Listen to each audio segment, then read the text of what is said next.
This man's name is Rusty. He is a former American soldier, teacher, and former American football coach at the school club he taught at. That afternoon, Rusty and his family will move to an orphanage in Texas to work as a teacher, teaching orphans. When they arrived at the orphanage, Rusty's family was greeted by a teacher named Frank. In the middle of their chat, suddenly the police came with a teenager covered in blood named Hardy. The policeman explained that 2 days ago, Hardy's father was murdered and his mother just left, leaving Hardy alone with his father's corpse. Frank asks the police to take Hardy to the school's health clinic, while Frank would escort Rusty and his family to their new home. However, when they saw the poor condition of the house, Rusty's wife, Juanita, was disappointed. If it weren't for her husband's wish, she wouldn't have moved. That night, Juanita had trouble sleeping. Rusty tries to calm her down and promises to clean the house tomorrow. When Juanita sleeps, Rusty remembers the past. The time when he and his brother had to live and grow up in an orphanage. At that time, the children in the orphanage were never noticed by the government, even only considered a burden on society. Now, as an adult, he is determined to serve in order to provide a proper education for the children of the orphanage. The morning after cleaning the house, Rusty met a health worker named Doc Hall. While chatting, they heard the sound of pandy children fighting. Shortly after, Frank came. Doc, worried about the children being punished, tries to protect them. He explained to Frank that they were just discussing American football. Tomorrow, Rusty really wanted to form a football team at the orphanage school. Although pessimistic, the head of the orphanage finally gave permission. In the afternoon, on the first day of teaching, Rusty was confused. Why almost all the students in the class no one can count or read at all. But as a teacher, he still teaches them with great patience. After the lesson, Rusty immediately sent the children to the field to assess their ability to play football. Ready! Hey! You can't wrap up and put your opponent in a headlock.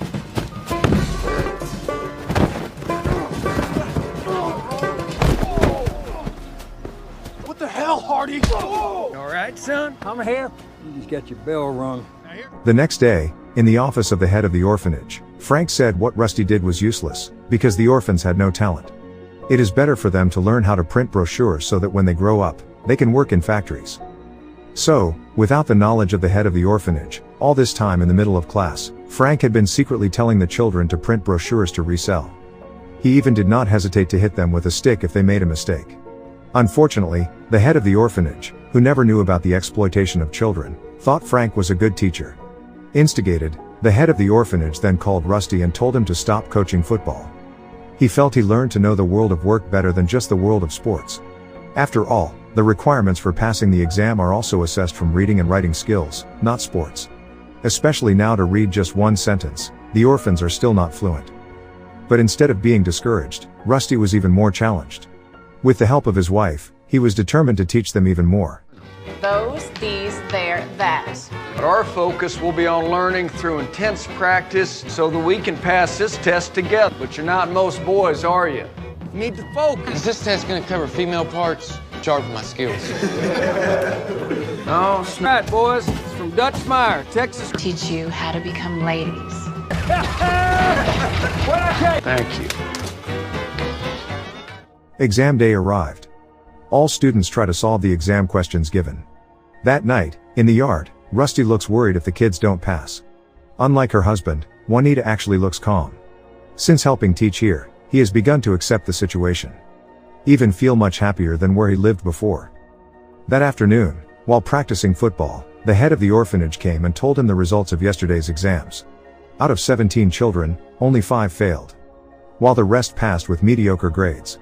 Heard the announcement just now, they were happy and then resumed their practice. But because of his enthusiasm, the ball was kicked too hard until it was damaged because it was hit by aloe vera. Practice had to be closed until the ball was fixed. A few days later, Rusty and Doc went to an inter-school football league meeting. There, Rusty registered his football team under the name Masonic Home.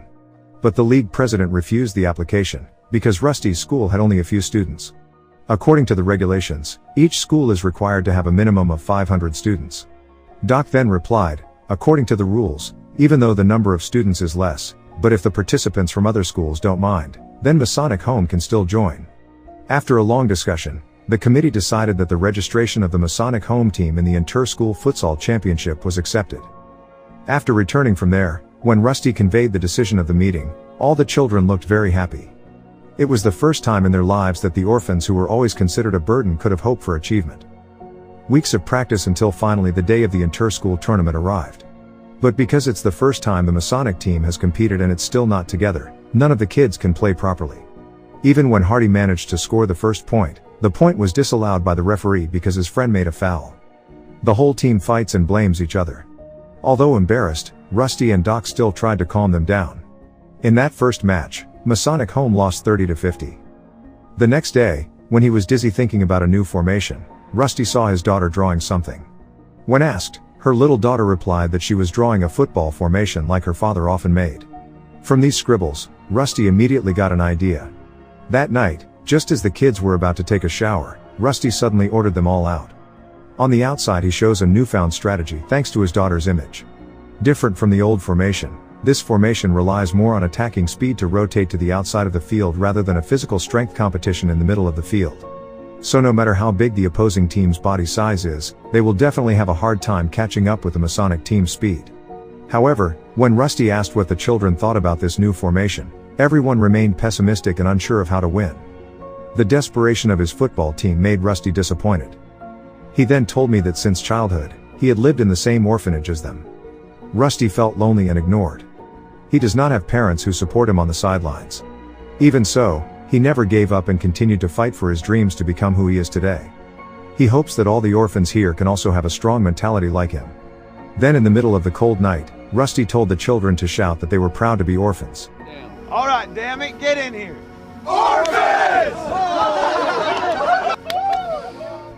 When the others disbanded, Rusty rebuked why Hardy had not shouted along with the others. Hardy replied that he didn't want to shout silly things like that. After all, orphans still seemed to be lowly children. Day after day passed, until the day of the second match arrived. In this match, the Masonic home team started trying to use their new formation. Side to Hardy Brown. Takes it up the sideline. Rumbles down the play, folks. That's a good start.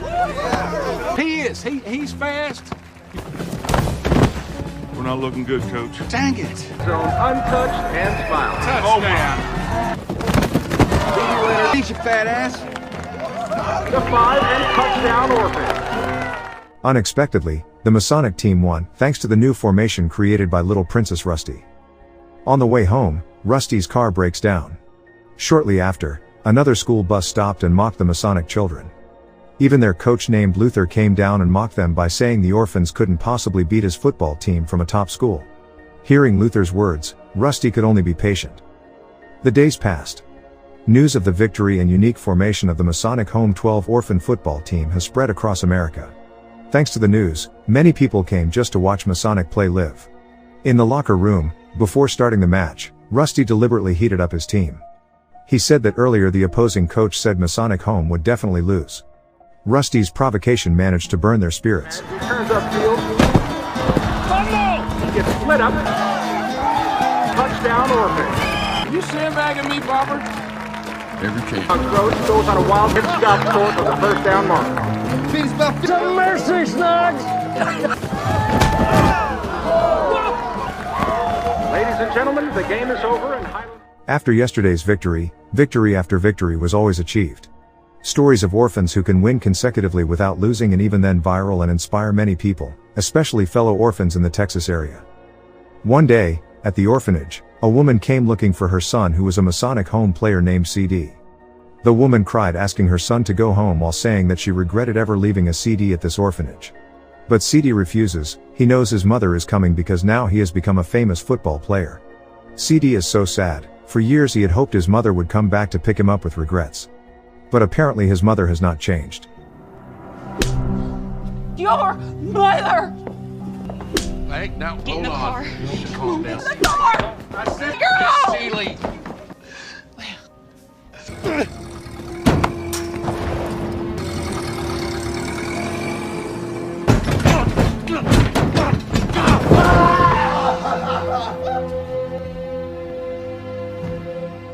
Seeing his friend's sadness, Hardy hugged CD and said that he was not alone. Hardy and all the kids here understand how CD feels. They all know how painful it is to be dumped by their own biological mother. Team Masonic Home's victory still continues. No opposing team has yet been able to defeat Rusty's unique formation. The news of their victory has always been eagerly awaited by Americans. Slowly, Rusty's dream to raise the status of orphans in this orphanage began to come true. The next day, the head of the orphanage gave a donation of football uniforms from another school team, a fellow tournament participant. The head of the orphanage explained that because the finances weren't enough to buy a football uniform, he took the initiative to ask another school for clothes to replace the old Masonic football team. After the head of the orphanage left, Rusty saw Doc drinking alcohol. Rusty throws the drink away and tells Doc to be a good example to the students. If the kids kept seeing Doc addicted to alcohol, one day they'd be drunk too. Hearing Rusty's words, Doc was silent. On the other hand, Frank is seen meeting with Luther, the coach of the opposing team that Masonic will face in the semifinals. Secretly, Luther had paid Frank to find fault with the Masonic team to disqualify him from the tournament. Frank gives documents about Hardy's actual age. In the document, Hardy's age is written 1 year older. Meaning, the Masonic team has violated the rules of the league tournament. Next week, the day of the semifinal match arrived. This time Masonic Home is playing against Team Luther football, just like the previous game. Point by point Masonic managed to achieve it easily. Seeing his team almost lost, Luther used a cheat. He ordered his players to injure the Masonic players.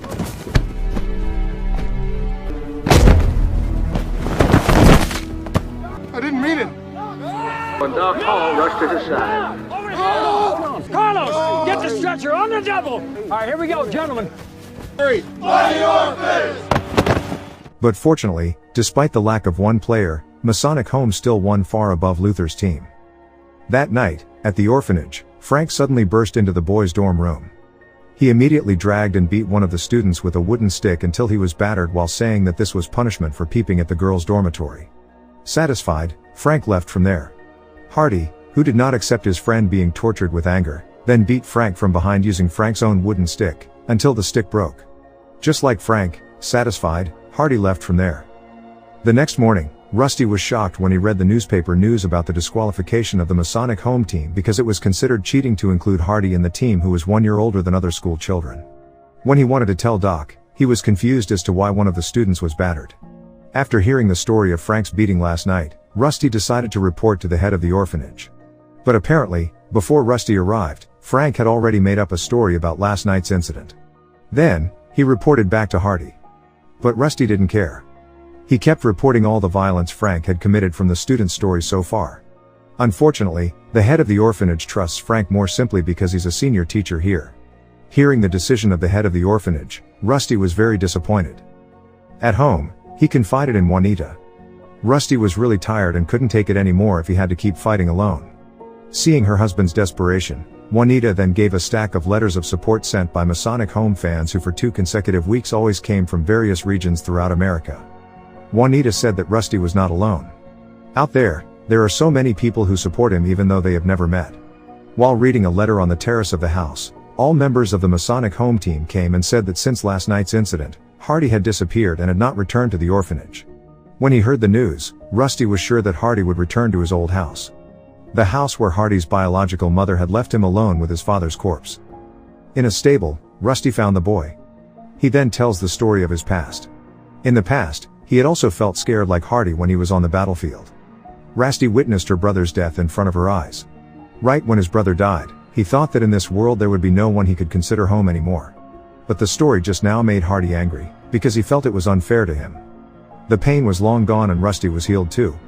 While he is still tormented until now. Rusty hugged and comforted Hardy. At that moment, suddenly all the Masonic Home orphans came. They sent Hardy back to the orphanage together. The orphanage that will always be Hardy's home. The next day, since news of the disqualification of the Masonic Home team spread, many people protested and demanded the Football League overturn the decision. Due to the increasing public demand, to the shock of one country, an inter-school league session was held. The league chairman informed him that according to the birth certificate, Hardy's age was against the rules.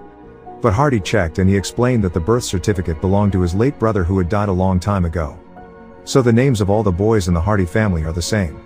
The father's name is Hardy Brown, his brother's name is Hardy Brown II, while his name is Hardy Brown III.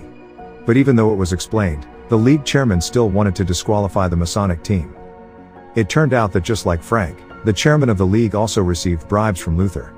When the decision was about to be passed, the secretary suddenly told him that the president had called because this news had shocked the public. the president decided to step in. On the phone, without further ado, the president, knowing there must be a dirty game inside, threatens that if the chairman doesn't allow the Masonic home team to continue with the league, then he will fire him right away. Hearing a threatening voice from the #1 man in America, the league chairman was very frightened and immediately announced that the Masonic home team would not be disqualified. Has been overturned.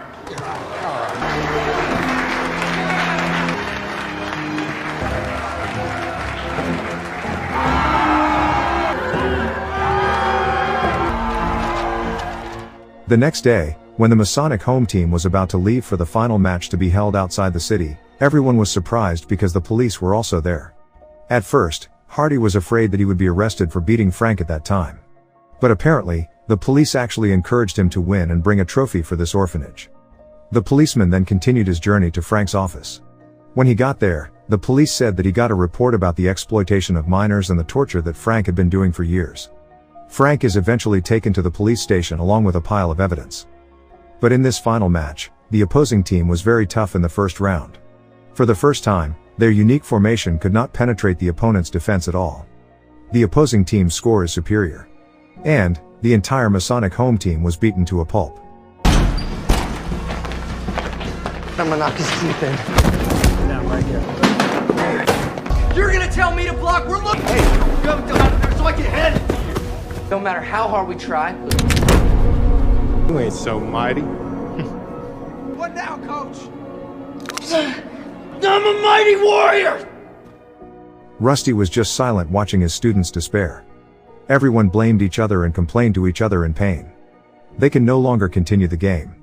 In the midst of the chaos of the dressing room, Hardy pulled his own broken finger and shouted, "I'm proud to be an orphan." For a moment, the atmosphere became silent. Hardy, who had never wanted to say that sentence, finally said it out loud. He used to not believe that outcast orphans like them could win, but he was wrong. After the long struggle of the Masonic home orphan team, it turns out that they can make it to the final. That's why, now he believed and asked all his comrades to keep believing as well and not give up. Hardy pleaded that no orphans should give up until the end. These wounds were only minor wounds that could not possibly extinguish the spirit of warrior orphans like them. Hearing Hardy's words, the fire of the Masonic home team's fighting spirit rose again. The day that we are born, we got another half to kick those sandy asses. And come on, 3, march!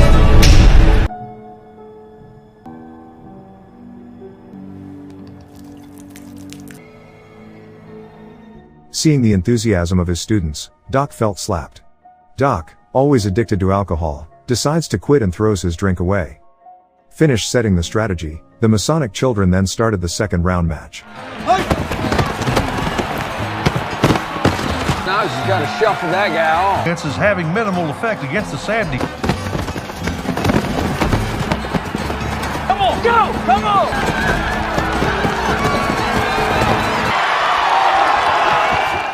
Hardy managed to score a touchdown and got 6 points for the Masonic home team. Seeing this fighting spirit, the entire audience was carried away by the atmosphere and cheered for them. Now the provisional score is 7-6, only 1 point difference in the final minutes. The team that can score first will win. We got one more timeout. Short pass to Hardy. Take it in there, son.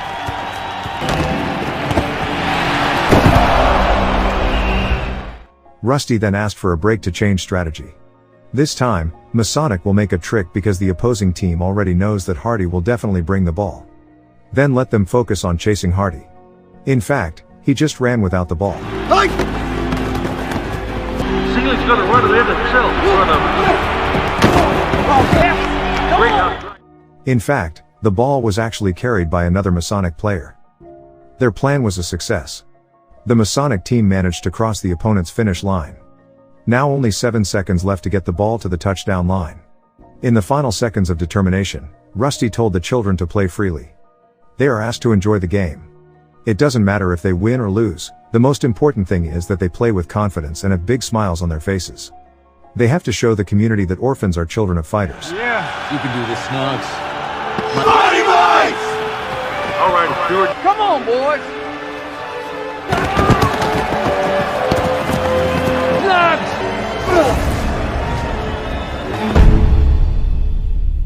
Come on, go! Come on. Go, come on, go!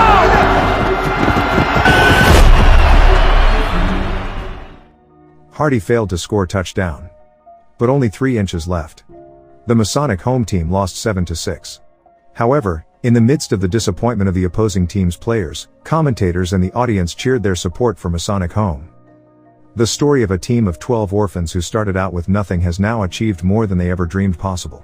Masonic homes cannot win a title that can be printed on the newsprint, but the story of their struggle will always be engraved in people's hearts.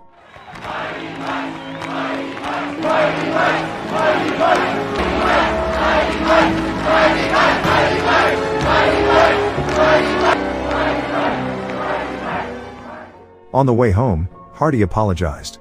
He still felt guilty for failing to score the last point earlier. Hearing that, Rusty said that what Hardy and the children had achieved so far had exceeded his expectations. Arriving at the orphanage, everyone welcomed the Masonic home team home with great warmth. As a teacher, what Rusty brings to this orphanage is not just sports or academic lessons. Rusty had taught the orphans there what it was like to be a family. Up there with Fairbanks, okay. Doc, we need you for the photo. I'll be right there. Believing in something that against all odds and evidence